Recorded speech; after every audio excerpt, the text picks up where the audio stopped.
Gravação iniciada, presidente. Obrigado. Então, vamos dar início ao trabalho da sessão das 14 horas, do dia 14 de abril de 2021, da reunião da segunda turma ordinária da terceira Câmara da primeira sessão. Nós vamos iniciar por um item que há pedido de realização de sustentação oral, item 72 da pauta, ocorrente CIMAF Cabos, e o relator, o conselheiro Gustavo Guimarães. Então, peço apoio para convocar o patrono para entrar na sala virtual.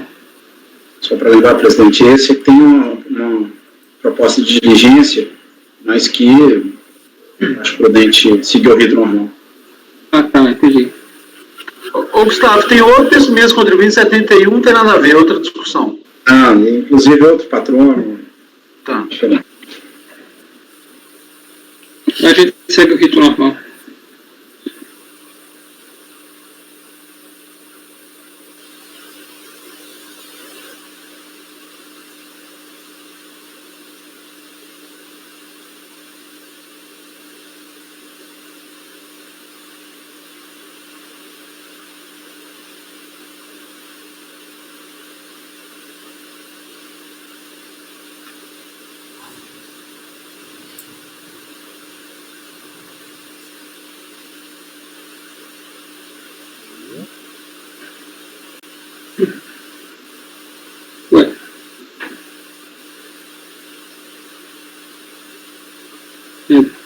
Bom dia, doutor Mário. Bom dia, doutor, senhor presidente. É para esclarecer, porque teve um pequeno probleminha com o doutor Tiago, eu serei o responsável pela certificação, eu já preparei um novo formulário, vou encaminhar para o pessoal de organização do julgamento, com o meu nome. Certo, tudo bem. Então, o relator vai fazer a leitura do voto, do relatório dele, né, e depois eu passo a palavra para o senhor. Ok? Pode começar, Gustavo. Boa tarde, turma. Vamos lá. Quando feito de declarações eletrônicas de compensação, por meio das quais a hora recorrente pretende o reconhecimento de direito creditório relativo ao saldo negativo de contribuição social apurado no calendário 2004. O Sistema de PRDComp tal, juntada florestal, retificadora da PRDComp de final 9750, o valor pleiteado teria alçado a monta de R$ 261.500,75, seria composto por CSLL retida na fonte, pagamentos de EDARF e estimativas compensadas dos valores sendo escritos aí. A partir do despacho decisório, a unidade de origem confirmou apenas 133 mil a título de retenções, 428 quanto aos pagamentos e 55.406 a guisa de estimativas compensadas. Tais valores foram insuficientes para comprovar a existência de qualquer saldo negativo, já que no período o valor do tributo apurado chegou a importância de 627.045,81. Faça a decisão sobre a contribuinte opor sua manifestação de conformidade, deduzindo inicialmente duas preliminares de nulidade que não foram revisadas em seu apelo, e de start não se faz necessária a elas do reportagem. Então, qual o mérito?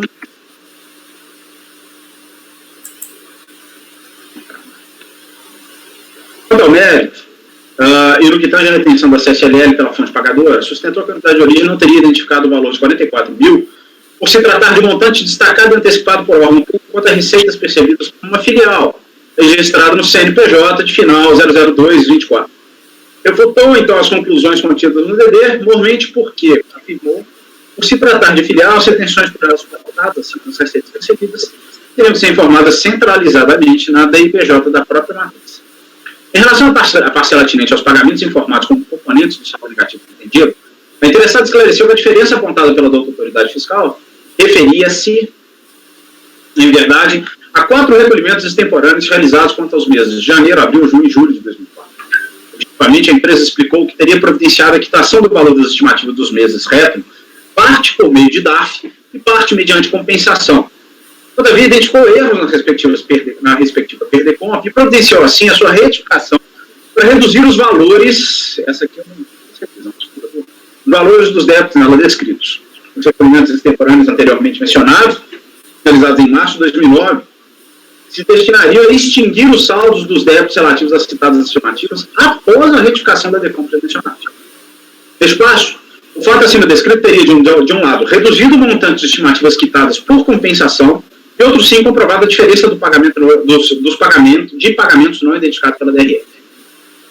Por fim, quanto às demais estimativas que teriam sido objeto de compensação, aí tem os valores e as perder-pontos, invocou o entendimento aposto na solução de consulta interna, conceito de número 18, e afirmou que tais parcelas deveriam compor o saldo negativo, seja qual for os resultados dos respectivos procedimentos processos de compensação sob pena de cobrança em duplicidade.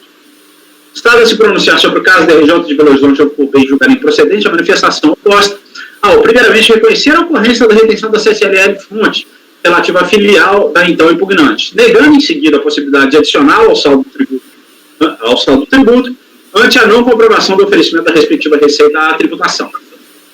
No que toca aos pagamentos extemporâneos, afirmou que esses jamais poderiam ser considerados, já que efetuados após a própria transmissão da DECOMP em exame.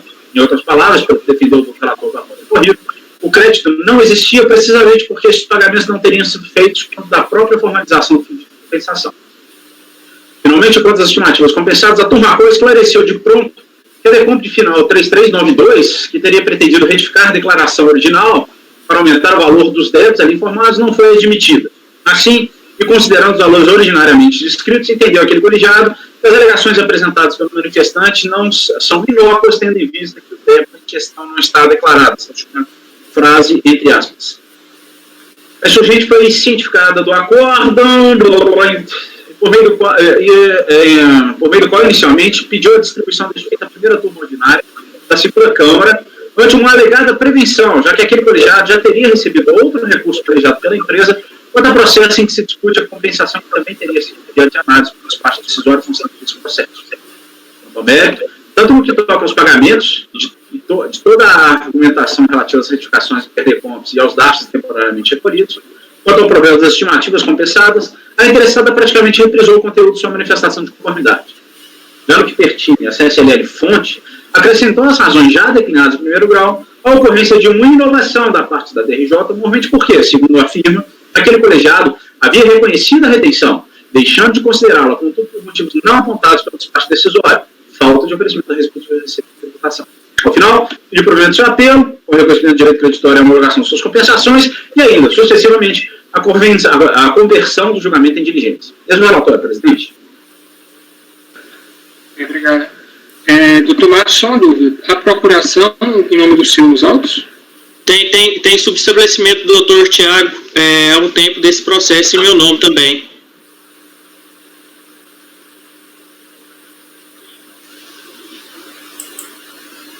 Você já encaminhou o pedido ou não, né? Ainda não, ele já está pronto aqui, presidente. Qualquer coisa eu posso encaminhar ao final da sessão e se quiser também eu já junto cópia dos subs também. Ah. Se for facilitar.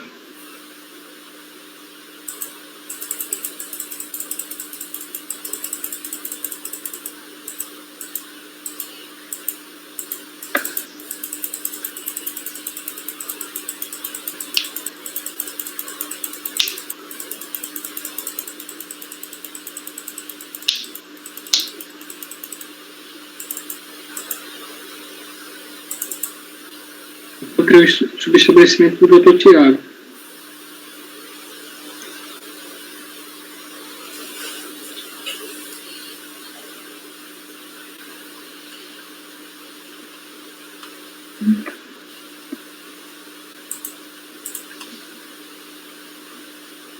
Sabe dizer a folha dos autos, não? Senhor presidente, salvo engano, esse recurso ele é de 2018. Possivelmente no recurso voluntário, após o recurso voluntário já deve ter, tem não? Não, que o recurso voluntário não foi assinado por vocês. Eu posso encaminhar também, presidente, que eu tenho aqui qualquer coisa, então, junto com o formulário já os subs. Muito bem. Aí eu já vou só anotar aqui para poder...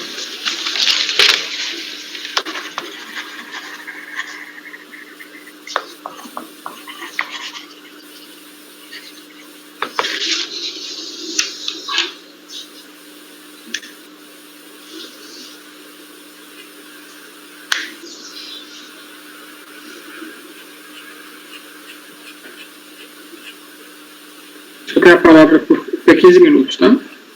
Senhor presidente, senhor conselheiro relator, demais conselheiros, senhora conselheira, como muito bem relatado pelo Dr. Gustavo, aqui estamos diante de um caso de pedido de compensação que não foi homologado. Em nossa preliminar do nosso recurso voluntário, nós apresentamos um pedido de conexão, realmente, com o processo 10, 882, 901, 760, 2010, 91. Ele foi julgado pela primeira turma da segunda Câmara da primeira sessão, na sessão de 2017, em que houve, a relatora era a conselheira Esther, e houve a conversão do julgamento em diligência para verificar realmente essas retenções e esses recolhimentos por parte que o contribuinte informa nos DARFs. Lá referente a créditos apurados no período de 2005, salvo engano. Essa é uma primeira preliminar que nós estamos em nosso recurso. Passada essa questão preliminar, no presente caso, a fiscalização deixou de homologar o pedido de compensação transmitido pela empresa em razão do não reconhecimento da totalidade das parcelas que compuseram o crédito. Olha, senhores conselheiros, como se sabe, em DCTF o contribuinte deve informar os débitos apurados e os pagamentos vinculados.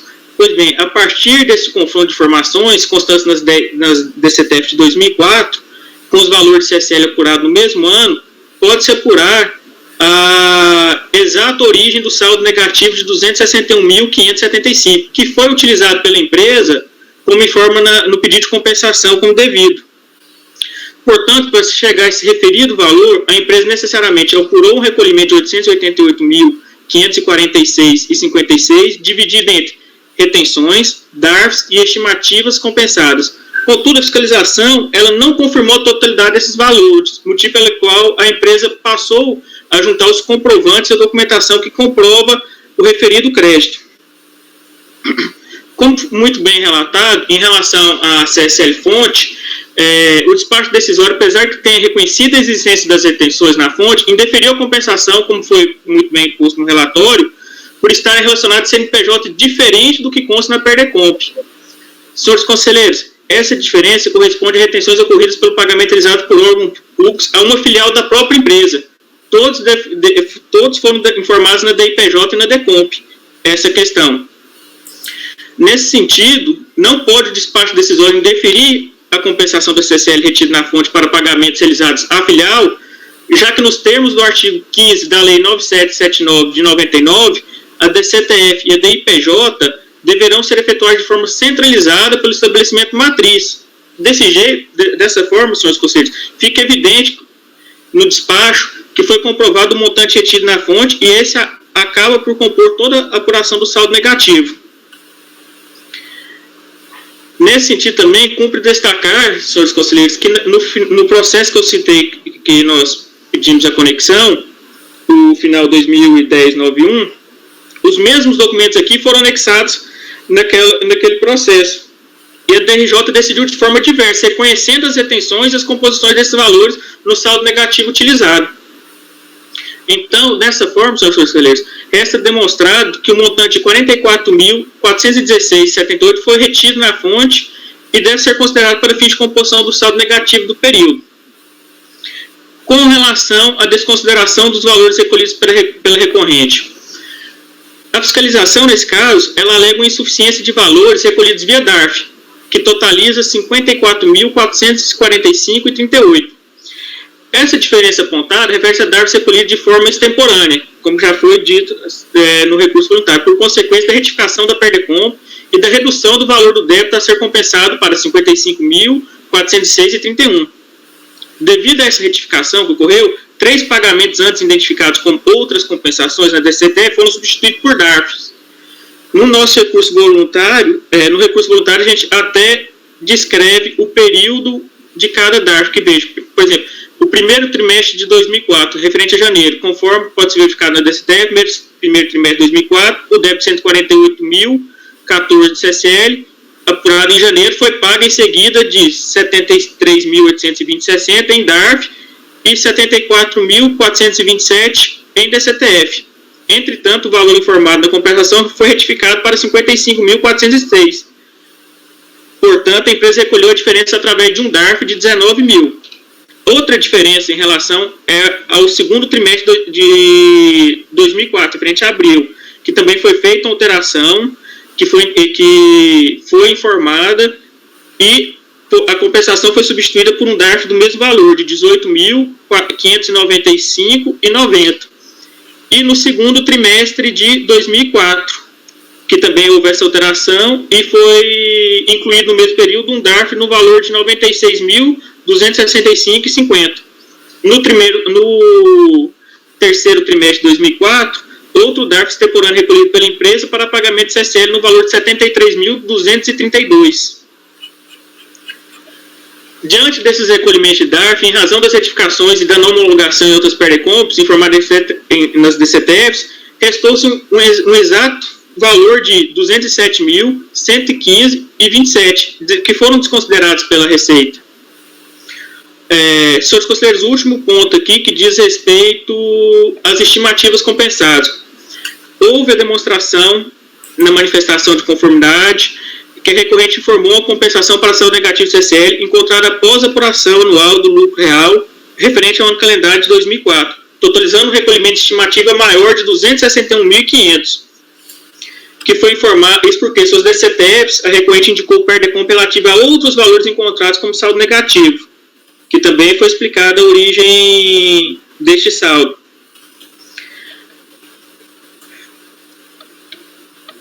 Essas considerações, senhores conselheiros, comprova todos os valores que foram recolhidos e que são devidos, que garantem o total provimento e a total homologação do crédito solicitado pelo contribuinte. São essas considerações, senhores presidentes, fica à disposição para qualquer esclarecimento. Obrigado, doutor. Eu até tenho um questionamento, não sei se o relator vai falar nisso, mas aproveitando. Esses pagamentos que vocês fizeram extemporaneamente foram para quitar os débitos que foram retirados da DECOMP, é isso? Ou foram pagamentos a título de estimativa do ano calendário de 2004 feitos extemporaneamente? Senhor presidente, salvo engano, foram feitos na primeira opção, da questão da DECOMP. Tá, tudo bem. Ok. Pode ir, Gustavo. Desculpa, eu estava terminando de mexer. Alguém tem mais algum questionamento, patrona? Então pode ir, Gustavo. Eu estava terminando de mexer no meu voto aqui porque eu comi uma mosca do tamanho do mundo em relação a essa preliminar. Eu não tinha me atentado para os documentos que foram juntados ao recurso voluntário, eles traziam ali, de fato, o acordo. Então eu tive que mudar a fundamentação minha para não acolher aqui o pedido de redistribuição. Não sei se vocês vão concordar, eu particularmente sempre entendi nesse sentido, de que essa redistribuição, uma vez que o processo é distribuído ao colegiado, o envio dos autos ao relator, porventura considerado prevento, seria uma faculdade, não uma obrigação. Então eu estou, nesse ponto aqui, não vendo necessidade em fazer essa redistribuição, porque não vejo prejuízo à defesa nesse ponto. Eu tinha feito uma outra fundamentação, porque eu não tinha visto realmente que tinha trazido cópia do acordo do processo que tramitou lá perante a turma da Esther. Eu não sei o que vocês pensam a respeito disso. A priori, eu estou afastando esse pedido de redistribuição. Mas esse processo lá, ele trata do ano calendário 2005, não é isso?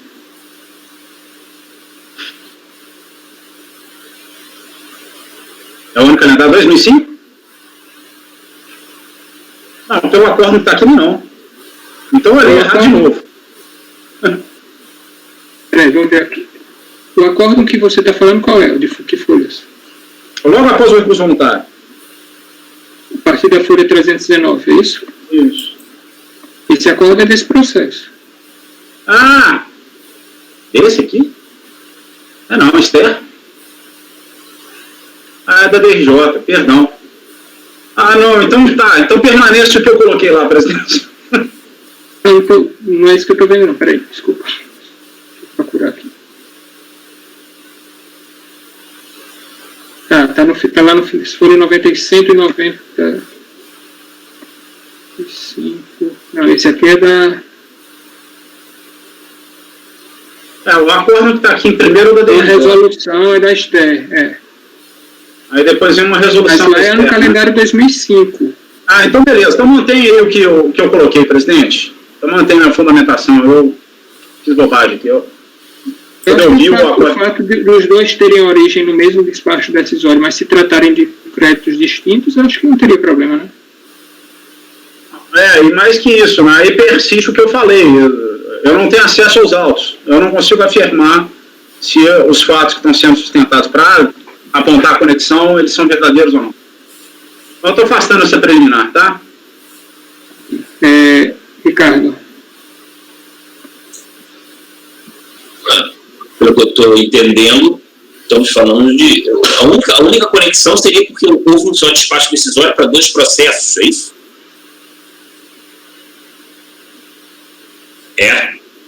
Isso. Se tratam de saldos negativos de anos de qualidade diferentes, né? Exatamente. Então, até a análise da prova é diferente. Ok, eu acompanho. André? Eu acompanho, presidente. Flávio?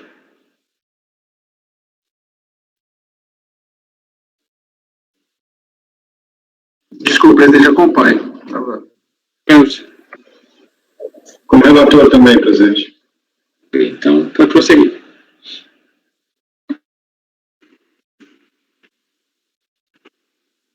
Facilmente. O relator sempre manifestou entendimento de que a obrigação tributária só pode surgir com materialização do fato tipo da norma. Constitui-se, pois, a obrigação por meio da ocorrência do fatirador e não da apresentação de eventuais declarações por parte do contribuinte. Precisamente com base em tal premissa, diga-se que o STJ, por meio do julgamento do hospital, travou a possibilidade de se questionar exigências fiscais lastreadas em documentos transmitidos pelo sujeito comprovadamente com vícios preenchimentos. Aqui eu já falei para a turma em algumas outras preliminares, acho que eu não preciso reprisar isso. É a possibilidade de se contrapor a informações prestadas por você mesmo. Então, nós vamos aqui para baixo, já a partir do 3º parágrafo da página 5. Esta premissa, diga-se, é relevantíssima para o deslinde dessa demanda, em especial quanto ao problema dos pagamentos extemporâneos realizados pela empresa, ora recorrente. Se vê das alegações insurgentes, que será novamente abordada abaixo, as estimativas que compuseram o ajuste anual foram quitadas por meio de pagamentos e compensações. A partir de suas alegações e elementos trazidos já com manifestação de conformidade, interessada, mesmo que não tenha promovido a retificação de suas DCTFs, buscou comprovar que parte das compensações informadas foram retificadas, reduzindo-se o valor dos débitos nelas também. Como consequência disso, tais estimativas não teriam sido integralmente quitadas, e assim, a postulante promoveu o recolhimento extemporâneo, verdade, dos valores faltantes. O procedimento foi eficaz, ou mesmo se é possível ou não vincular tais pagamentos às respectivas estimativas, será mais detidamente analisado a seguir. O que importa, ao caso, é a assunção da premissa de que, mesmo sem promover a retificação das CTFs, a exibição de provas que deem conta de que a quitação da obrigação ali confessada se deu de forma distinta daquela originariamente informada, é suficiente para autorizar o reconhecimento da realidade demonstrada a partir desses elementos, em detrimento dos fatos descritos nas aludidas declarações. Dito assim, passa-se agora ao exame do caso propriamente. Das parcelas componentes do crédito, a necessidade de conversão do julgamento em diligência. Peço vênia desde logo para examinar cada uma das parcelas componentes do saldo negativo pretendido em ordem distinta daquela exposta, tanto no recurso como no próprio acordo recorrido. Porque, como se verá, em relação ao problema da CSLL retida na fonte, a solução da contenda demandará uma nova incursão investigativa. Neste passo, só haveria alguma lógica em tal pretensão se ao menos uma das outras duas parcelas componentes do crédito em razão for admitida. Do contrário, mesmo sem reconhecer a possibilidade de se adicionar este valor retido ao ajuste anual, não se verá a formação do predição negativo. Obviamente, nada impede que a diligência a ser proposta abrange, se necessário, também essas outras grandezas. A questão feita CSLL fonte, portanto, será objeto de exame ao final deste voto, iniciando-se a análise do caso pelas outras duas parcelas. É o que se passa a fazer agora. Os pagamentos extemporâneos. Como se viu, o despacho decisório de florestais confirmou uma parcela dos valores dos pagamentos informados pela recorrente em suas DCTF e DECOM, valor de 428 mil. Aliás, extrai-se desta última declaração juntada à Florestais que o montante efetivamente declarado foi da ordem de 483 mil e, pelo que foi apurado pela DRF, faltaria a comprovação da importância de 54 mil. A alegação do contribuinte, tanto em sua manifestação de conformidade como seu recurso voluntário, foi no sentido de que, após a transmissão de sua compensação, mas antes de seu exame pela unidade de origem, constataram que a compensação declarada quanto ao mês de janeiro, abril e junho de 2004 veiculou um crédito insuficiente para quitar os débitos por ela encampados. Em vista disso, retificou a DECOMP de final 9454, mediante a transmissão da DECOMP de final 1719. Objetivamente, o que fez a recorrente, pelo que afirmo, foi reduzir o montante do débito relativo a janeiro de 2004, inicialmente informado na predita DECOMP no valor de 74 mil, para 55.406. Com isso, o que sustenta a interessada é que nos demais meses, isto é, abril, junho, não teria restado nenhum valor a compensar, oriundo daquele crédito informado na DECOMP de final 1719. Em abril, o valor informado em DCTF, inserto no campo outras compensações, teria sido quitado, em verdade, por DARF, recolhido em 27 de 3 de 2009, sob o código 2484, no valor de 18.595, devidamente acrescidos os encargos moratórios. No mês de junho, a empresa teria afirmado que o mesmo fato, narrado quanto ao mês de abril, teria sido observado. Todavia, vez que o valor declarado em DCTF a título de outras compensações seria de 64.435. Pelo que se extrai do DARF juntado à folha estágio, o valor pago seria de 96 mil, que corresponde ao total de compensações informadas naquela declaração, incluindo, portanto, também a compensação realizada com crédito oriundo de pagamento a maior não vinculada à DECOMP de final 1719. Em relação ao mês de julho, diga-se não houve compensação. Não obstante, o débito apurado naquele período, 79 mil, teria sido quitado por meio de DARF temporâneo juntado à folha 57. Em linhas gerais, diga-se, ainda que não tenha promovido a retificação das próprias DCTFs, mesmo que não tenha sido trazida a DECOMP original de final 9454, os documentos apresentados, DECOMP retificador e mencionados DARFs, emprestam inegável verossimilhança aos fatos abordados pela tese da recorrente. Mais que isso, a própria matemática parece corroborar a pretensão externada no apelo. Com efeito, viu-se ver que a diferença não confirmada pela DRF alçou a importância de R$54 mil, e que o somatório dos pagamentos temporâneos resulta em valor bem superior, 207 mil. Não se pode, todavia, perder de vista que, com a retificação da DECOMP de final 1719, o valor concernante às estimativas compensadas caiu de 227.708 para 20.592, que é muito aproximadamente o montante pleiteado pela empresa relativo às estimativas compensadas e que será tratado no próximo tópico. Em particular, o quadro reproduzido no recurso voluntário, na página 16, é mais esclarecedor, em que ele faz a soma dessas parcelas.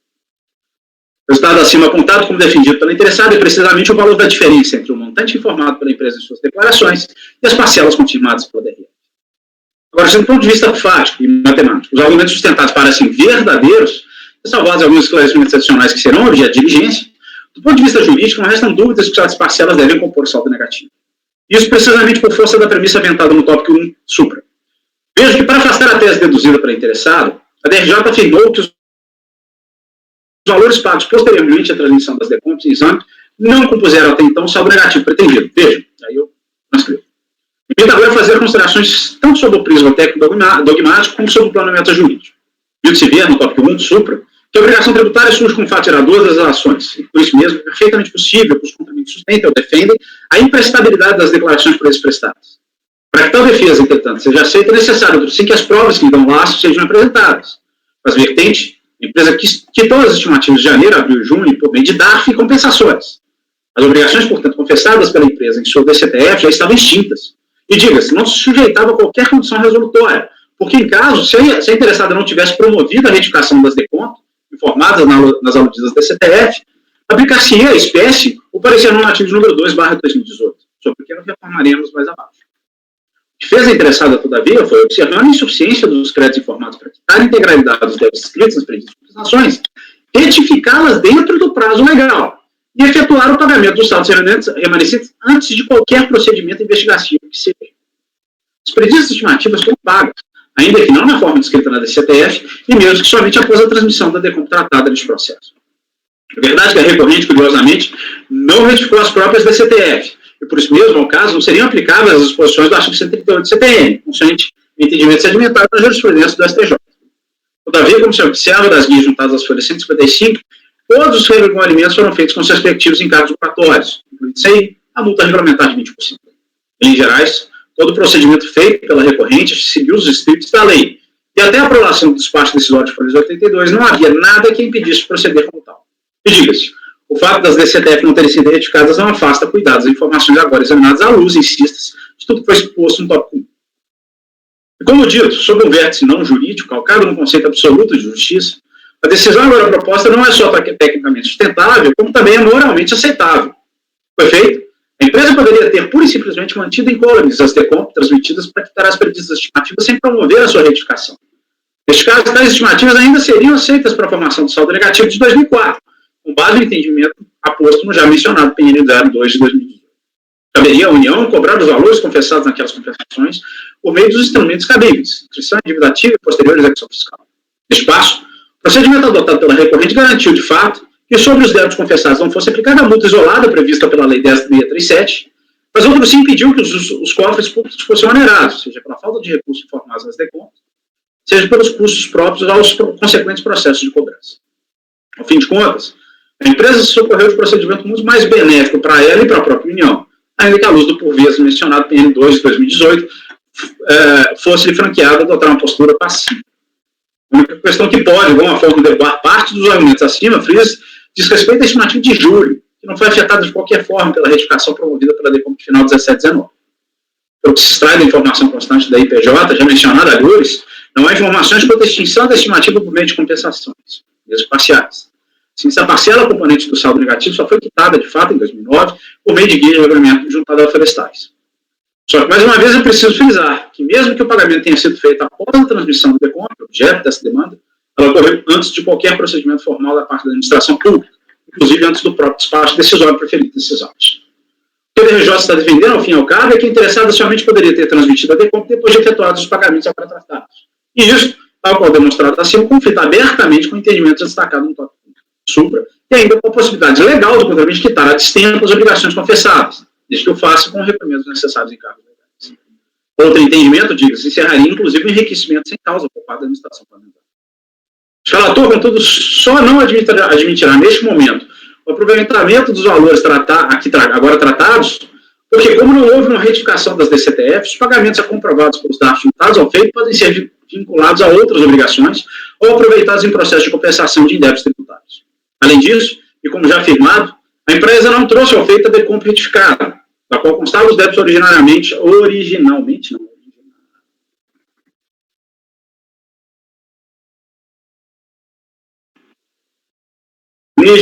confessados. E é relevante que semelhante documento seja apresentado para que o colegiado tenha absoluta certeza de que a história relatada pela empresa é de fato verdadeira. É neste passo de prudente arbítrio, se verifique se porventura os aludidos do DARF não se encontram alocados para quitação de outras obrigações e outros sim, que a DECOMP final 9454 seja exibida no processo. Continua, presidente? Sim. Tá bom. Estimativas compensadas. Cumpre reprisar desde logo que a retificação da DECOMP final 1719, noticiada e examinada no subtópico anterior, o valor total das estimativas compensadas caiu de 227 mil para pouco mais de 20 mil. Pelo que esclarece a recorrente, tais compensações... Cara, que maluquice é essa? Estariam adstritas às DECOMP final 5933 e 0074. Essas declarações, vai dizer, foram informadas nas SCTF de folha 126 e 128. E sobre elas, a DRJ não disse absolutamente nada. Aliás, o argumento da DRJ sobre este ponto da defesa é uma incógnita, já que a turma qual, para afastar o pleito da empresa, sustentando ser inócuo, invoca uma história que não é em nenhum momento abordada neste processo. Ela faz referência a duas DECOMPs que a uma DECOMP retificadora original que não consta feito. Para a única declaração retificadora tratada pela defesa da recorrente é a de final 1719, que retificou de final 9454. Essa declaração reduziu o débito nela confessada. Não há em qualquer lugar, qualquer referência que seja a DECOMP mencionada no trecho do acordo recorrido, acima transcrito, não havendo igualmente uma única vírgula na defesa ou no recurso, que quando menos tangencia a situação abordada pela turma atual. Realmente nos resta conjecturar neste ponto que o relator daquele acordo se utilizou de uma minuta extraída de outro processo e assim esqueceu-se de verificar se este ponto especificamente poderia ter sido transportado para a presente demanda. O problema é que, com isso, o colegiado da Corte deixou de se pronunciar sobre o pedido autônomo, deduzido pela interessada e nessa esteira, e incorreu em omissão que atenta contra a ampla defesa da empresa e por isso mesmo poderia ser considerado nulo o referido deciso. Mas já se afirmou que sobre este ponto específico é perfeitamente possível julgar favoravelmente a contribuinte ao pedido, como franqueia o artigo 59 para o terceiro do decreto 735. De fato, as duas compensações em exames, pelas informações trazidas nos DCTF, se amodam perfeitamente o entendimento gravado pela Receita Federal do Brasil no já tratado PN 2 de 2018. Apenas por um excesso de zelo, é preciso destacar que, como a DRJ não se pronunciou sobre tais compensações especificamente, Não nos é dado saber sequer se tais declarações foram de fato transmitidas, não se está duvidando da recorrente, mas afinal o que não está nos autos não está no mundo. Para que possamos ter, assim, certeza de que o julgamento da demanda. Peraí.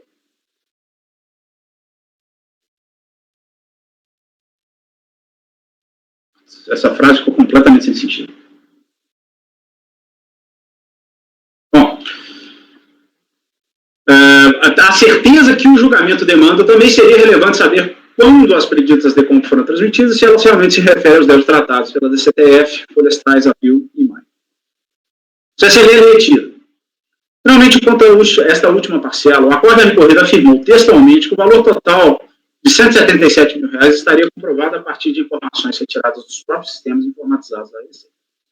Entretanto, do voto condutor daquele decídio se extrai o seguinte fundamento para não admitir a apropriação do valor em testilha.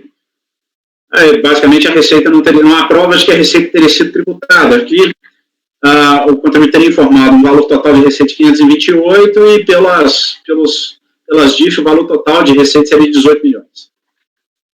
Notem que, pelo que se extrai da IPJ de Florestais, o fato apontado pela turma é verdadeiro. A empresa informou realmente um montante de receita com prestação de serviço muito inferior àquela que seria necessária para gerar a retenção pretendida. Na verdade, a receita informada seria incompatível, inclusive, com aquela necessária para gerar um montante CCL retido reconhecido pela própria DRF. E aí está o problema. Vale lembrar que, neste ponto, estamos discutindo apenas a diferença entre o valor informado pela empresa em DECOM, 177 mil, e aquele admitido pela unidade de origem, 133 mil aproximadamente.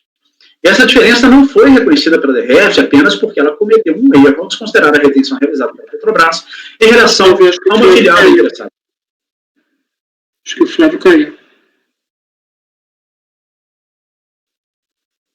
Vocês estão vendo ele, não? Não. Não. Para confirmar. Chuta ele.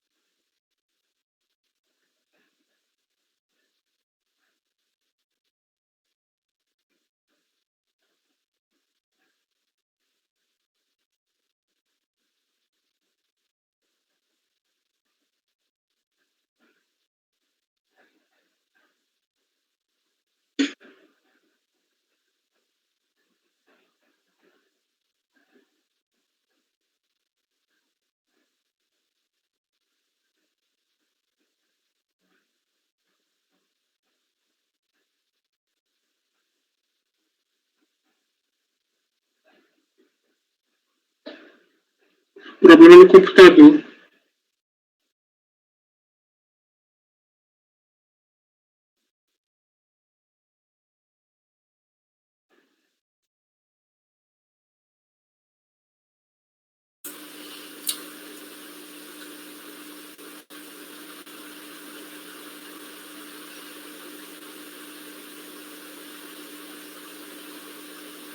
Ele falou que pode seguir, Gustavo. Ele está tentando lá. O problema é no computador dele, parece.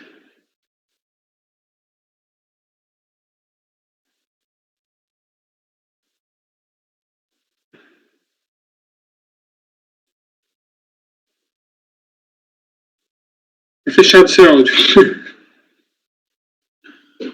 eu lembrar onde que eu parei. Aqui, em outras palavras, a autoridade administrativa reconheceu o preenchimento dos pressupostos legais para aproveitamento de cerca de 75% do montante total da CSLL retida por fontes pagadoras, incluindo-se aí aqueles assentados para ficar na ocasião da edição da súmula 80. Aqueles eu estou me referindo aos requisitos, tá? Aplicável ao caso, mesmo que o verbete em questão trate do IRPJ. O único motivo invocado para não validar os 25 restantes foi a não identificação da própria retenção em si, em razão insistas, de erro incorrido pela DRF e reconhecido pela DRJ. Ao condicionar o uso desta parcela para a formação do saldo negativo à comprovação do oferecimento da respectiva receita, a tributação, o acordo recorrido inadvertidamente inovou os critérios invocados pela DRF e negou o direito creditório sem que instar a empresa a trazer explicações e elementos para justificar o fato apontado anteriormente.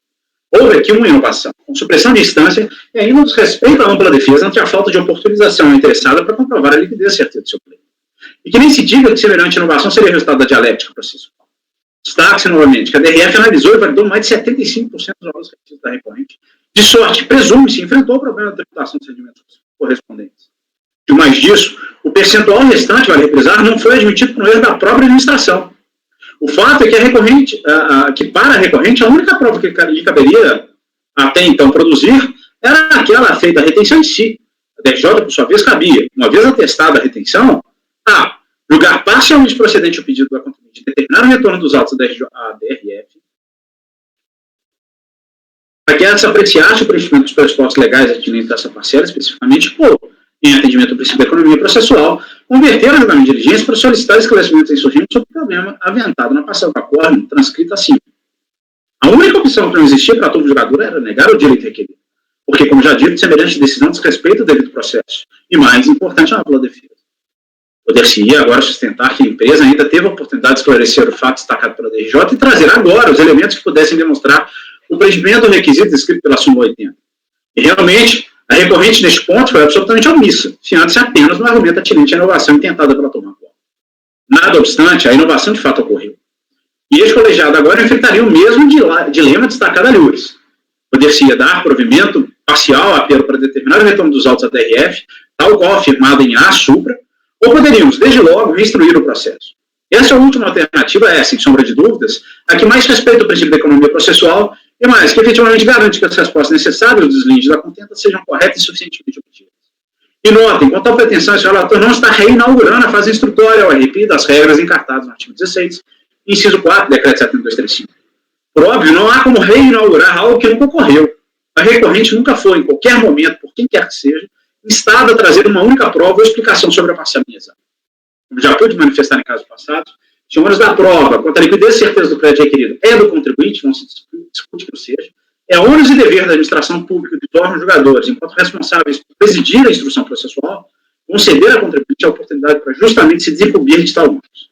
Isto vale, insistência, não ocorreu no caso vertente, justificando-se o entendimento agora exposto de que o feito demanda uma instrução complementar. Proposta de diligência. À luz de todo o exposto e com respeito aos preceitos do artigo 28 do decreto 7235, voto por converter o feito de diligência a fim de solicitar o de origem que a. Verifique se os valores tratados pelos dados juntados às florestais se encontram alocados a quaisquer outros débitos que não aqueles afeitos às estimativas de janeiro, abril, junho e julho de 2004. B. Caso esses valores acima estejam disponíveis, seja feita a necessária alocação aos débitos informados nas ECTFs do primeiro, segundo e terceiro trimestre relativos às estimativas de janeiro, abril, junho e julho. C. Junto ao processo a íntegra da perda de compra de número de final 9454, o qual, ou caso não seja possível, intime o contribuinte a fazê-lo. B. Esclareça a situação das decompras de final 5933-0074, informando inclusive a data de sua transmissão e se sobre elas houve, no curso do ano calendário 2004, decisão. E. Intime o contribuinte a explicar os motivos pelos quais informou em sua DPJ uma receita de prestação de serviço de apenas R$ 528 mil, quando, pelos dados constantes de sua própria DPJ, a receita informada pelos tomadores de serviço ultrapassou a importância de 18 milhões. O contribuinte deve ainda ser intimado a trazer ao feito a prova de suas alegações, incluindo-se, mas não exclusivamente, cópias de sua razão, em que cada um dos pagamentos noticiados no documento de florestais é registrado por seu valor bruto e por seu valor limpo. Ao fim, pede-se a autoridade diligenciante que intima o contribuinte para se manifestar sobre os documentos coletados nessa nova função investigativa, para que ele se manifestar no prazo de 30 dias. Com ou sem manifestação da empresa, pede-se que os autos sejam devolvidos ao colegiado para que seja definitivamente julgado. É com voto, presidente. Então, o relator está propondo a conversão do julgamento em diligência. Não sei se você conseguiu acompanhar, Flávio, se você prefere ficar ausente momentaneamente da votação.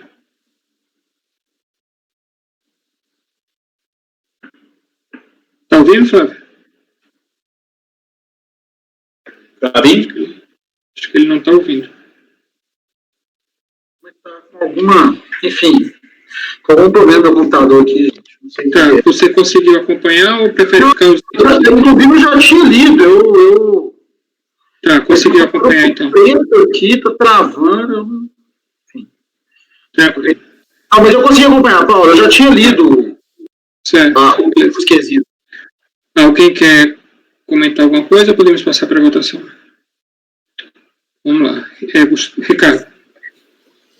Bem, Gustavo, você faz uma série de considerações aqui sobre essa questão da inovação por parte da DRJ com as quais eu não concordo. Então, eu vou, para evitar aqui o debate desnecessário, eu não vou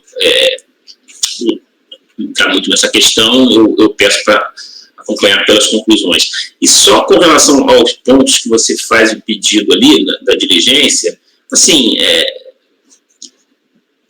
além de não dizer, né, especificamente, fazer a pergunta, esse rendimento foi oferecido à tributação, que o item né, eu vejo assim, eu não sei se, eu pediria para a comunidade de origem fazer aí o levantamento do qual é o crédito, efetivamente, que o contribuinte teria direito diante, tendo como pressuposto essas considerações que você fez, porque me parece assim, vai trazer todo o trabalho para cá e daqui a pouco surge uma outra dúvida, tem que converter de novo em diligência. Eu sei que você tem essa visão, mas vai que você não está mais aqui na turma quando o processo volta, né, cara? Sei lá, eu sempre gosto de pedir para que a unidade de origem tente liquidar, né, a fatura. Quantifique o crédito, né, Ricardo? A verdade a unidade quantifique o crédito, né? Mas eu acompanho, né? Isso aí fica também a critério se você quiser alterar ou não esses itens aí nesse sentido. Ok. André? Eu acompanhei atentamente o relato do Gustavo, dei uma olhada nas peças principais. Eu achei o julgamento da RJ um pouco diferente, assim, das condutas. Então, me parece bastante razoável as questões, os quesitos apontados pelo Gustavo, e eu acompanho o pedido de diligência, a proposta de diligência. Flávio? Olha, eu não me oponho à diligência, eu tenho só uma divergência técnica com o Gustavo aí, que para mim a obrigação tributária ela não nasce com o fato gerador, ela tem que ser convertida em linguagem, mas, enfim, isso aí nós vamos ficar na academia discutindo. Mas eu acompanho, sim, a proposta de diligência. Ok. Cleucio? Acompanho o relator, presidente. Ok. Eu também acompanho o relator pelas conclusões, né? Eu tenho uma divergência em relação à questão daquele pagamento de julho e dos demais pagamentos, né? Eu entendo que eles precisavam ter sido realizados até a entrega da declaração de compensação. Você não teria como reconhecer um crédito que ainda não tinha sido extinto, né? Tudo bem, ele tinha apresentado uma DECOMP, se ele não tivesse retificado a DECOMP, a gente reconheceria por conta do parecer normativo, mas ele retificou a DECOMP, ele deixou de existir aquela extinção por compensação, então teria que se levar em conta o novo data de extinção, até porque os acréscimos teriam que ser contados a partir daí, né? Então a gente estaria dando um acréscimo a ele no saldo negativo quando a extinção foi feita em momento posterior, tá? Mas no geral, eu acompanho pelas conclusões. Então, resolvem os membros do colegiado, por unanimidade de votos, em rejeitar o pedido de redistribuição, converter o julgamento em diligência nos termos do relatório e voto do relator. Os conselheiros... Presidente, só um minutinho. Só porque eu mudei, até para atender o Ricardo, o final aqui, eu não sei se eu posso ler depois da aprovação do resultado, ou se eu espero... Não, pode falar logo. Fale logo, porque aí Ricardo decide. Não, mas ele vai pelas conclusões de qualquer forma. Mas elabora o relatório conclusivo de diligência, manifestando sobre a efetiva existência do direito tributário após a apresentação dos elementos coletados, intimando-se o contribuinte para sobre este relatório se manifestar no prazo de 30 dias. O que você mudou foi só a questão para incluir o que o Ricardo pediu. Ok. Tudo bem.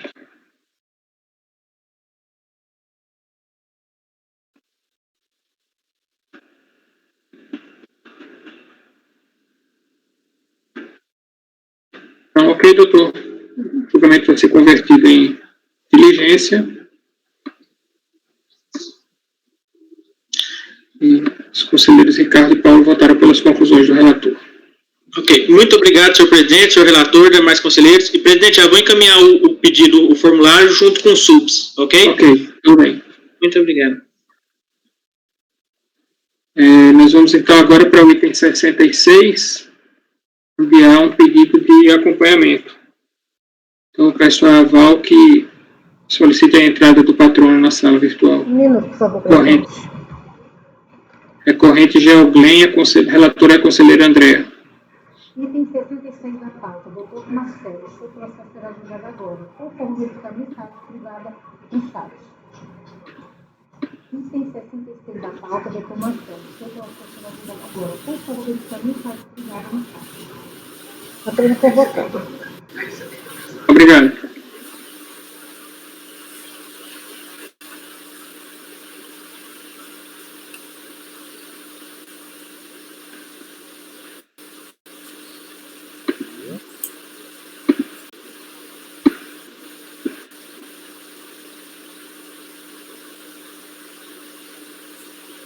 Boa tarde, doutor Marcelo.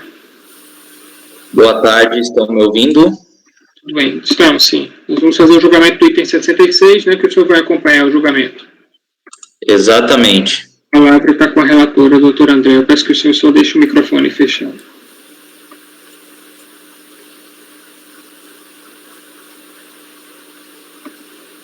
Vamos lá, presidente? Pode ir. Pode começar? Vamos lá, então. Trata-se de recurso voluntário interposto contra o acórdão da DRJ Ribeirão Preto, que manteve o indeferimento do PERC. Transcreva alguns trechos do acórdão da DRJ com a descrição dos fatos. Trata-se relativa à opção por investimento, o PERC é relativa à opção por investimento exercida na Declaração de Informações Econômicas Fiscais da Pessoa Jurídica, DIPJ, no ano calendário de 2003, indeferida sob o fundamento de existirem débitos de tributos e contribuições federais. Nos termos do despacho decisório, a pretensão da interessada fora indeferida sob o fundamento de irregularidade na situação fiscal, caracterizada por débitos inscritos em dívida ativa, débitos previdenciários e irregularidades junto à PGFN, e falta da entrega da DCTF do segundo semestre de 2005 e do ano de 2006. Ao analisar os autos, a DRJ identificou que a autoridade tributária não teria enfrentado um dos motivos que levou ao indeferimento do PERC, de modo que os autos foram devolvidos à unidade de origem com o objetivo do saneamento do processo. Vou pular aqui. Após a análise da documentação apresentada, foi proferida informação fiscal, que registra as seguintes constatações. Aquela primeira parte relativa à regularidade fiscal, ela foi resolvida com base na súmula 37 do CARF. Só que, em relação a outra questão, constatou-se inexistir participação ou coligação que justificasse direito da requerente usufruir o incentivo concedido. Cientificado do teor da informação fiscal, a contribuinte esquincariou participações, incorporadora da Geoglen, enfatizou possuir a autorização a que se refere o artigo 9º da Lei 8.167 de 91 para aplicar em incentivos fiscais e apresentou os seguintes esclarecimentos. Eu vou detalhar melhor no meu voto, eu vou pular para essas partes marcadas.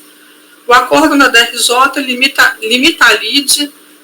Não, eu tenho que ler. Não, ele está só acompanhando, né, doutor? Eu vou ler aqui. Não, mas eu vou detalhar para o voto, pode ser, né? Oi? Posso pular aqui? Ele está só acompanhando. Só acompanhando, né? Mas se você vai voltar para esses pontos aí, tudo bem. Vou voltar. Qualquer coisa a gente volta para clarificar. O acórdão da DRJ limita a lide a demonstração da coligação mantida com a empresa beneficiária do projeto de interesse do FINOR, o que habilitaria a impugnante a usufruir do benefício fiscal. Após analisar as questões levantadas na manifestação de conformidade, o acórdão da DRJ manteve o indeferimento do PERC. Aí eu reproduzo aqui a ementa do acordo. Cientificado dessa decisão, esse é o recurso voluntário, a contribuinte apresenta as seguintes alegações. Eu resumo aqui.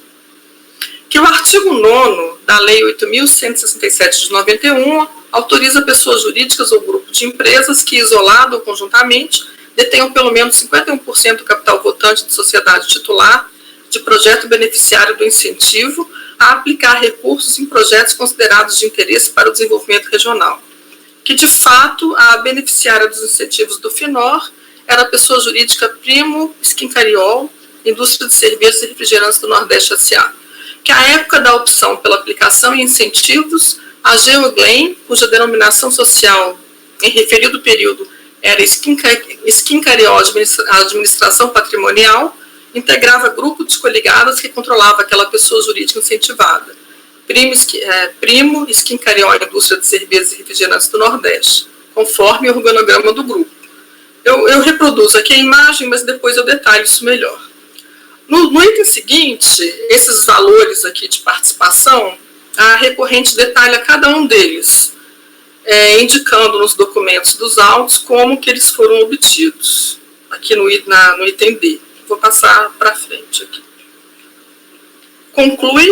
Diante do exposto, conclui-se que à época da opção pela aplicação e incentivos, a empresa Geoglen integrava grupo de coligadas que detinha 55,48% do capital social da sociedade, incentivada Primo Skincariol Indústria de Cervejas e Refrigerantes do Nordeste S.A.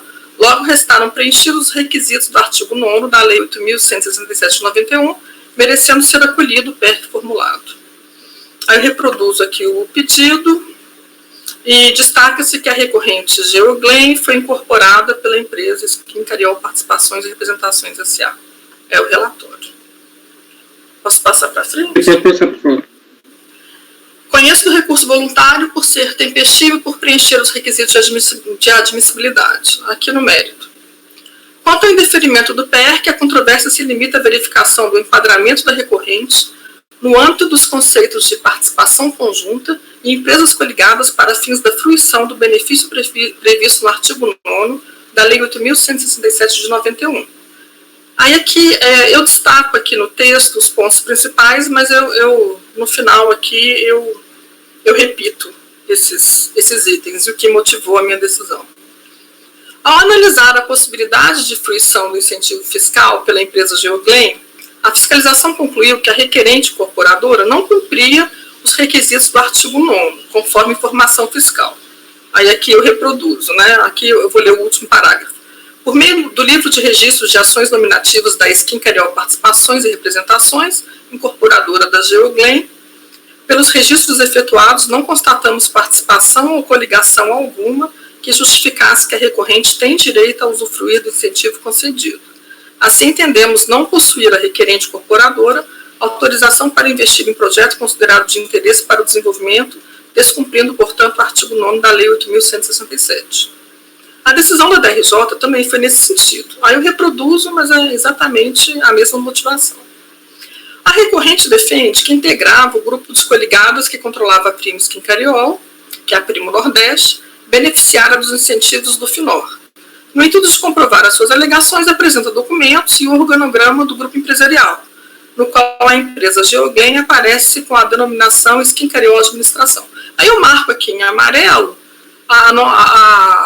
a interessada é essa daqui que está em cima, Skincariol Administração, e tem a Primo Nordeste. Reparem que as setas são para cima, para baixo, uma confusão. Eu refiz esse organograma numa ordem mais direta nas páginas seguintes. A matéria é objeto do parecer normativo CST 54 de 75, que se refere aos mesmos conceitos que foram objeto de dispositivo que tratou do assunto. No caso, o artigo 18 do Decreto-Lei 1376 de 74. Eu vou confirmar essa data aqui. Do qual o incentivo fiscal do presente caso é mera evolução legislativa. Assim, para melhor compreensão daqueles conceitos, transcrevo na íntegra o conteúdo do parecer. Eu destaco aqui o item 4, onde tem que o requisito essencial, exigência de pelo menos 51% do capital votante da sociedade titular do projeto beneficiário do incentivo pertençam às pessoas jurídicas ou grupo de empresas coligada que, isolada ou conjuntamente, então aqui 51% do controle. O item 6, a participação de um grupo de empresas coligadas por si só, constitui uma participação isolada, ou, por assim dizer, corresponde à unidade participante. E o item 7. Pela legislação comercial brasileira, ocorre controle do capital social com direito a voto quando alguém possui pelo menos a metade mais uma das ações ou cotas do capital votante. E tem aqui, no caso do controle indireto, são duas hipóteses aqui. Ao contrário, há uma sucessão de sociedades que exercem o controle do capital votante em cadeia umas sobre as outras. E tem ainda uma outra hipótese, quando a controladora das empresas coligadas for uma pessoa jurídica, também ela compõe um grupo de empresas coligadas. Nessa hipótese, as pessoas jurídicas controladoras e controladas poderão compor, a título de empresas coligadas, a parcela mínima de 5% do capital votante da empresa titular do projeto beneficiário dos incentivos, para efeitos de participação conjunta, ou a mínima de 51% com vistas à participação isolada. Aqui, logo a seguir, eu resumo esses pontos. No caso de empresas coligadas, fica claro pelo item 7 do citado parecer que, para se comprovar o controle indireto do capital social com direito a voto, devem ser cumpridos os seguintes requisitos. A. Uma sucessão de sociedades deve exercer o controle do capital votante em cadeia, uma sobre as outras, estou repetindo, né?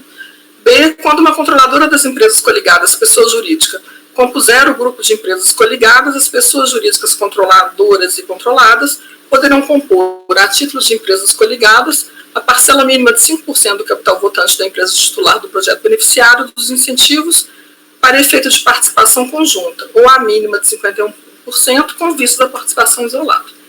Aqui eu achei relevante, como eu disse para os senhores aí, refazer esse organograma. São exatamente os mesmos valores, as mesmas setinhas, as mesmas empresas. Aí fica bem claro aqui, olha, a contribuinte está aqui à direita, no final dessa segunda coluna, que é a Geoglen. E a detentora do benefício é a Primo Nordeste, que está aqui à esquerda.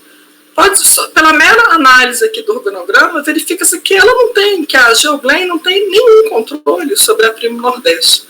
Para isso acontecer, as setinhas teriam que ser para o outro lado, né? Aqui não tem, fica bem claro só pela observação aqui do organograma. Eu destaco novamente que é o mesmo, eu só refiz aqui as relações, né? Refiz as setas.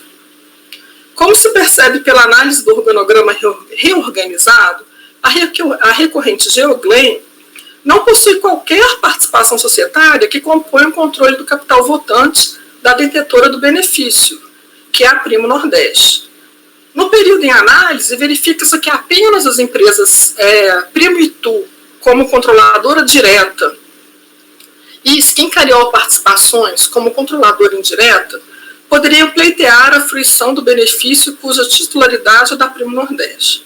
Esta é a interpretação que se extrai da redação contida no caput do artigo 9º da Lei 8.167 de 91, ao asseverar que o incentivo destina-se a pessoas jurídicas ou grupo de empresas coligadas que, isolada ou conjuntamente, detenham pelo menos 51% do capital votante de sociedade titular de empreendimento do setor da economia considerado. No mesmo sentido, eu cito o acórdão o acórdão 1302-4596, de julho de 2020, de relatoria do conselheiro Ricardo Maroz Gregório, e o acórdão, só um instantinho, gente. Poxa, eu tirei meu copo. E o outro acórdão de relatoria do conselheiro Ailton Neves da Silva, que é o 1002.781, também de novembro de 2020.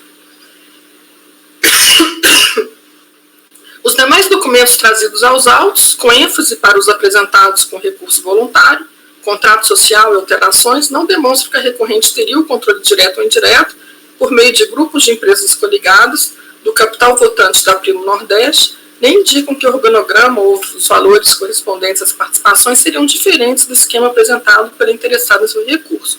Muito pelo contrário, eles justificam o organograma apresentado pela empresa. Diante disso, mantenho o indeferimento do pedido de revisão de ordem de emissão de incentivos fiscais, PERC. E diante do exposto, voto por negar provimento ao recurso voluntário. Então, a relatora está negando provimento ao recurso voluntário. Conselheiro Ricardo.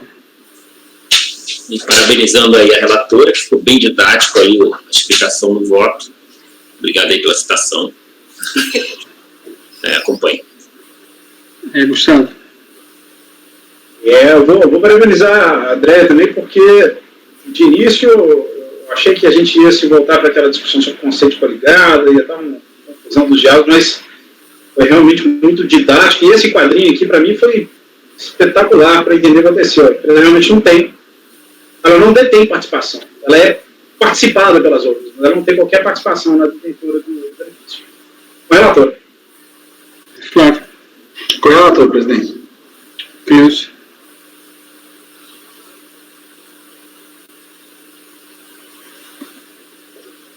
Eu vi aqui, só uma dúvida, André, porque na verdade você refez, né, esse quadrinho aqui, né? Foi. O primeiro quadrinho, né? Sim. E agora, nesse primeiro quadrinho, eu não consegui identificar essa Geoglen. É porque ela chama Chincarió Administração. Eu citei isso no meu voto. Está marcado de amarelo lá, Cleusa. Está em cima. Então, mas não é Geoglen, é Skincarió Administração. É que era o nome anterior. É o mesmo CNPJ. É que ela se chamava assim. Tá. Era. Tem 99% aqui. Sim, 99%. Assim, ó, a Skincarió Internacional tinha 99,41%. Olha a seta, o problema é a seta, o Cléus. Não é ela que detém, ela é detida. Que detém o controle da empresa beneficiária é que podem fazer uso do benefício. E ela não tinha nenhuma relação de controle com a empresa beneficiária. Ela era controlada por uma empresa que também controlava a beneficiária. Isso. Que empresa é? A Skincarió Internacional. A questão é as setinhas, cara. A tabelinha da Andréia mais embaixo deixa mais claro, porque as setas estão invertidas. Eu vi que a tabelinha da Andréia deixa mais claro, mas é que eu não estou entendendo essa primeira. É porque a primeira as setas estão para cima, elas estão invertidas. Foi difícil mesmo, eu demorei. Bom, mas, enfim, você viu os documentos, né? Eu conferi, inclusive, os percentuais que constam. Então, esse seu último quadrinho, ele, na verdade, retrata os estatutos que você viu, né? Na verdade, sim, além de retratar, ele retrata o próprio organograma que a recorrente apresentou. Eu só coloquei de uma maneira mais didática, não tem nada de diferente. Se você for olhar percentual por percentual, nome por nome, setinha por setinha, é a mesma coisa. Só que do jeito que o contribuinte, que o recorrente tinha feito, eu não tinha entendido nada. Aí na hora que eu coloquei dessa forma, aí é que eu consegui visualizar as relações entre as empresas do grupo. Mas é exatamente, se você for olhar, não tem nada que não tenha sido representado e nem nada foi alterado. Bom, então, considerando que esse quadrinho aqui, né, reflete a documentação dos autos, dos estatutos, e que a Andréia reorganizou, acompanha a relatora. Ok. Eu também acompanho a relatora, parabenizando também pelo voto. Então, acordo aos membros do colegiado, por unanimidade de votos, em negar provimento ao recurso voluntário, nos termos do relatório e voto da relatora. Certo, doutor? Obrigado. Agradeço a atenção de todos. Um excelente trabalho para vocês. Boa tarde. Obrigado. André, depois você me lembra da dica, como é que você faz para dar essa pintada na figura aqui, que uma vez fiquei tentando quebrar a cabeça aqui, não achei. Pode deixar. A gente vai voltar então Ricardo. Print screen, enfia no paintbrush do computador e você consegue jogar aqui. Paintbrush, Não precisa não. Tem uma ferramenta, não sei se vocês conhecem, você clicando nesse iniciar, tem uma ferramenta que chama Ferramentas de Captura. Só vocês digitarem Captura, ela vai aparecer. Aí vocês clicam nela e ela permite você, ao invés de fazer o print screen, paintbrush, você faz tudo nela. Aí você copia a imagem que você quer e tem um pincel. Aí você pega esse pincel e marca. É só isso. Ferramentas de captura. Só isso. Desculpa, presidente. Nada, que é isso. Nos ensinou aí. Então vamos voltar para o início da pauta da tarde. Nós não temos mais pedidos de sustentação oral. Item 48, recorrente cooperativa dos produtores de leite da Alta Paulista. O relator é o conselheiro Flávio. Só um minutinho, Paulo, só vou abrir aqui.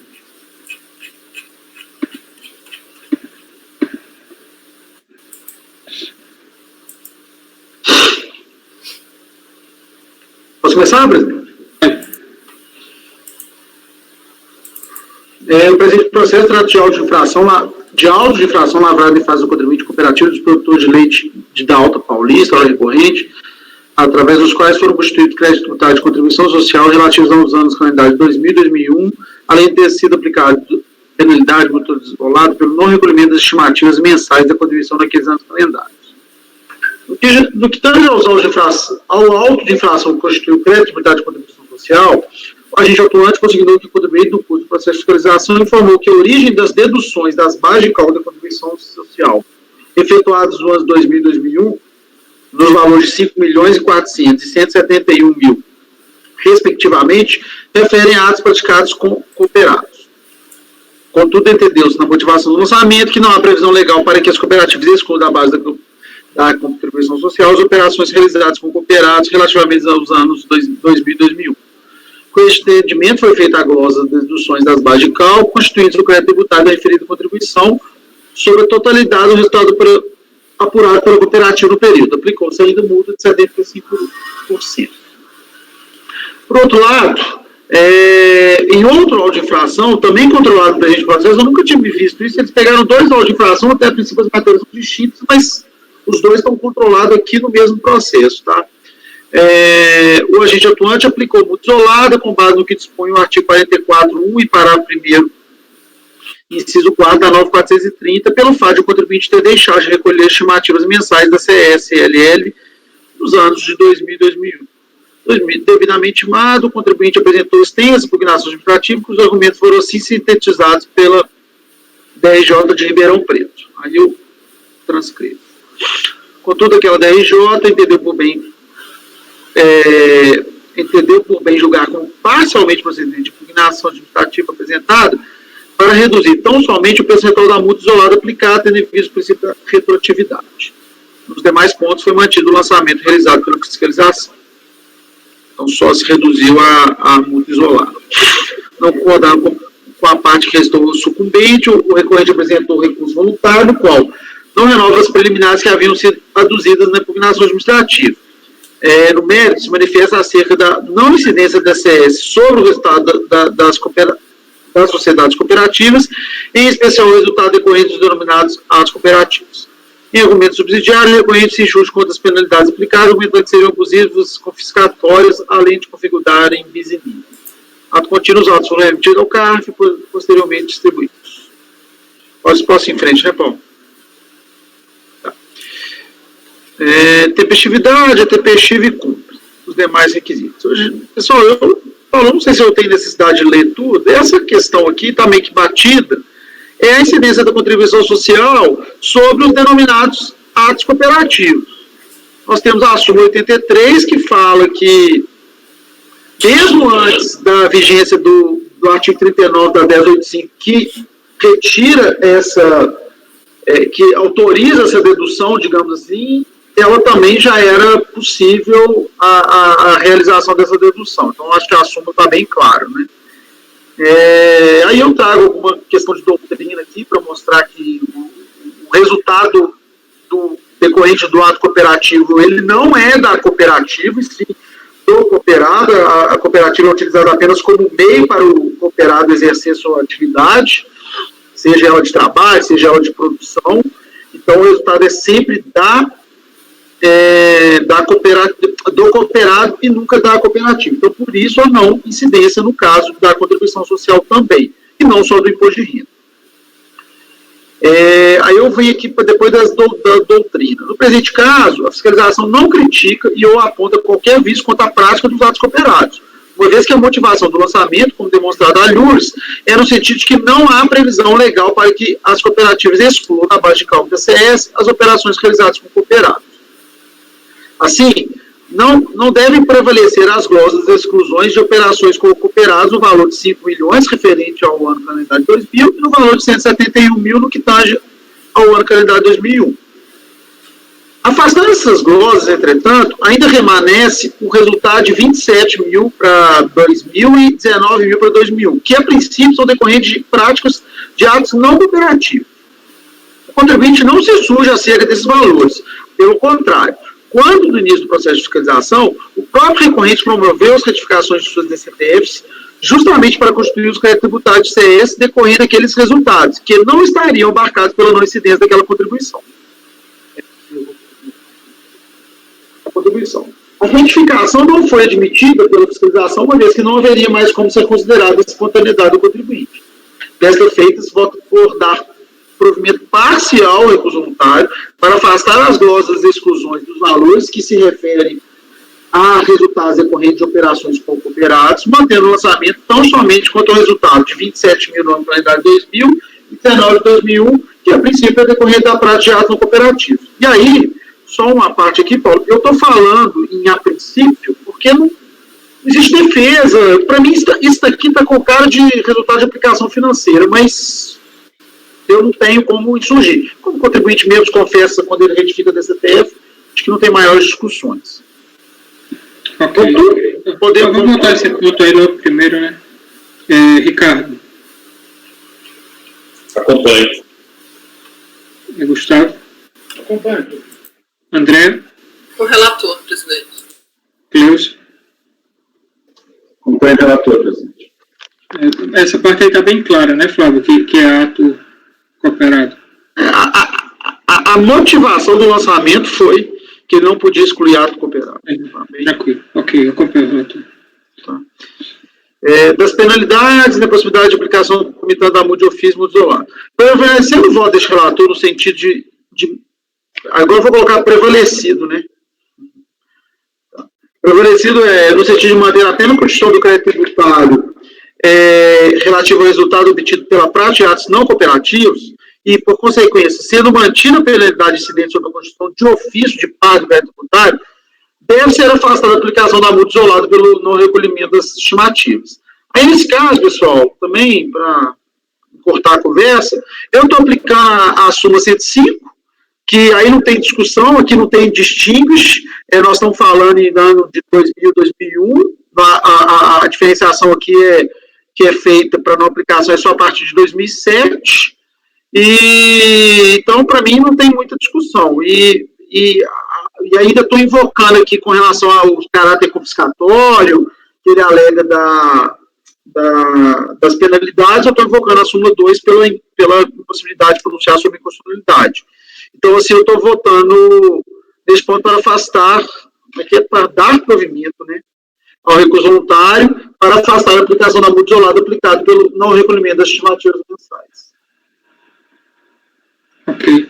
Só uma dúvida, Flávio, porque lá pelo seu relatório é como se ele não tivesse atacado a multa, tivesse só falado acerca da questão da abusividade. Ele fala em bis in idem, né? Ele fala nesse argumento do bis in idem. A multa de 75, mais a multa isolada. Tranquilo, beleza. Ricardo. Acompanho. Só não entendi. Então, você está trazendo a súmula 2 aqui por causa disso? Porque ele fala do caráter confiscatório da multa de 75%, ele traz um pouco... Foi estranho você. Tudo bem. Depois que você já dizer que ia afastar, você vem aí enfrentando argumentos... Não, mas é as outras penalidades, em especial a de constituição de ofício. Ah, outras, tá. Entendeu? A penalidade de 75% que ele fala que é confiscatório. Tá. Gustavo. Relator, presidente. André. O relator, presidente. Cleus. Também acompanho. Eu também acompanho. Então, fica acórdão dos meios colegiados por unanimidade de votos em dar provimento parcial ao recurso voluntário, nos termos do relatório e voto do relator. Aí o item 49 foi retirado de pauta, o item 50 também. Vamos para o item 51. A conselheira Andréa, recorrente a APS associados.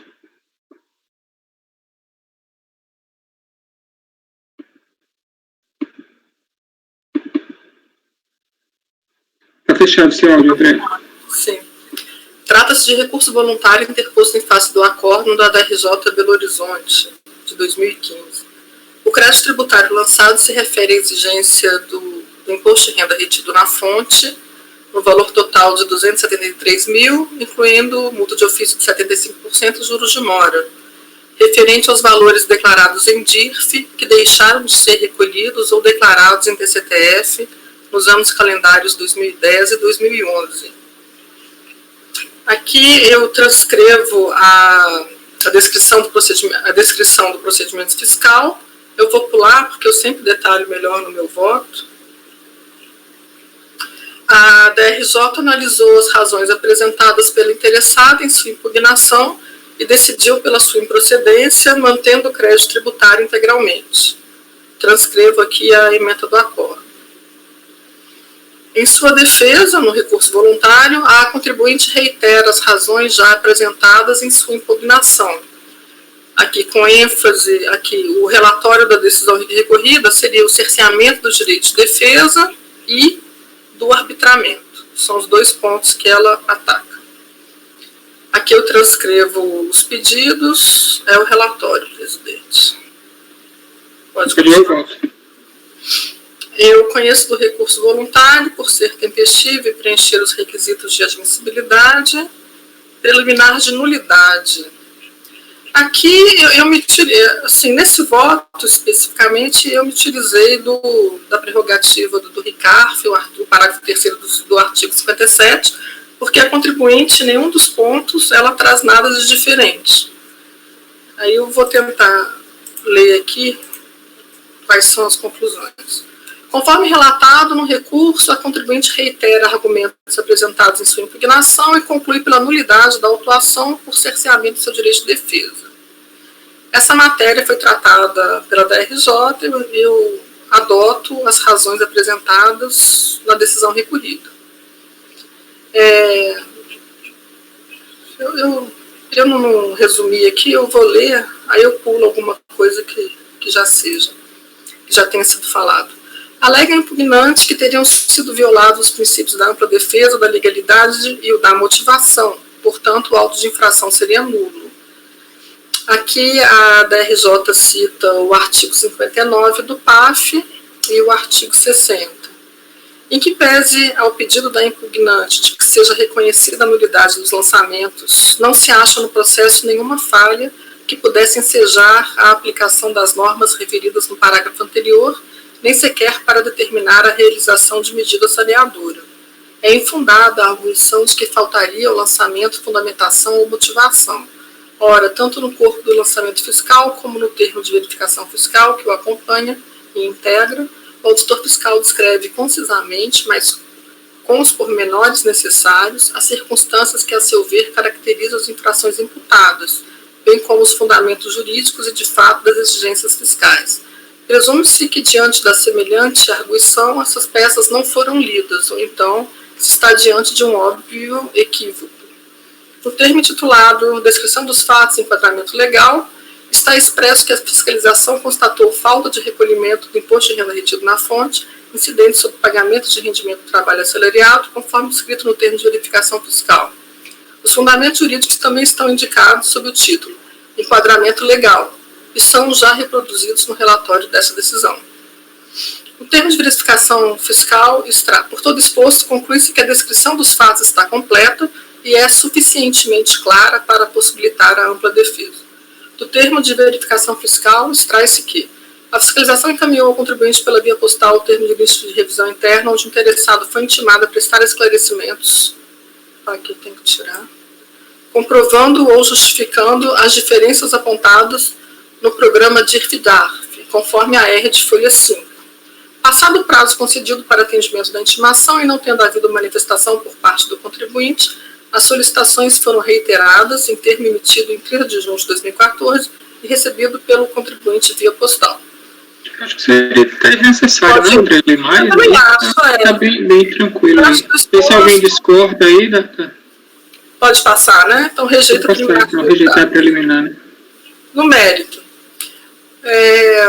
Conforme consta do termo de verificação fiscal, a contribuinte apresentou o DIRF referente aos anos calendários 2010 e 2011, declarando que reteve IR-fonte sobre os rendimentos do trabalho assalariado, Código de Receita 0561. No entanto, parte dos valores não foram declarados em DCTF nem recolhidos, o que motivou a presente autuação.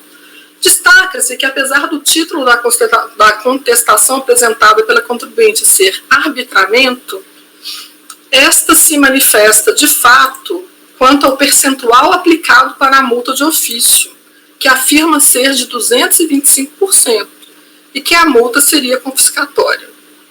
Em seu recurso, não há qualquer alegação discutindo o crédito tributário constituído pelo lançamento.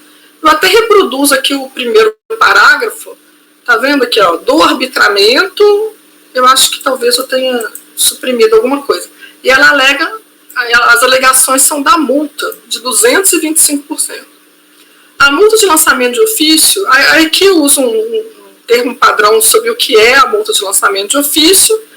Aí eu destaco que, no presente caso, apesar da interessada ter se insurgido contra a aplicação da multa de ofício no percentual de 225%, a porcentagem utilizada foi de 75%, prevista no artigo 44, inciso 1º da nota 430. Trata-se de penalidade expressamente prevista em lei vigente, não cabendo ao órgão do Poder Executivo emitir qualquer juízo de valor acerca da sua constitucionalidade ou de outros aspectos de sua validade, tais como o caráter confiscatório. Eu cito aqui o RICARF, artigo 62, e a súmula CARF número 2. Dessa forma, diante da previsão expressa contida no artigo 44, da lei 9, inciso 1º da Lei 9.430, deve ser mantido o lançamento da multa de ofício. Aqui eu repeti, né? Eu vou retirar. Dessa forma, diante da previsão expressa, pelo exposto, o crédito tributário foi regularmente lançado e deve ser mantido integralmente. Diante do exposto, voto em rejeitar a preliminar de nulidade e, no mérito, em negar provimento ao recurso voluntário. Então, ela fez uma confusão no recurso dela. Eu não entendi nada. É isso. Até não tem objeto, né? A princípio, se você for pensar, pegar essa ferro e fogo, não tem nem objetos. Nem conhecia, né? Poderia ser. Alguém discorda? Então, por unanimidade de votos, rejeitar a preliminar, com os membros colegiados, em rejeitar a preliminar de nulidade e, no mérito, em negar provimento ao recurso voluntário, os termos do relator e voto da relatora. Querem fazer mais uma antes da gente dar intervalo? Está apertado? Ok. Então vamos fazer 5 minutinhos aí. Eu pedi para a Val interromper a gravação.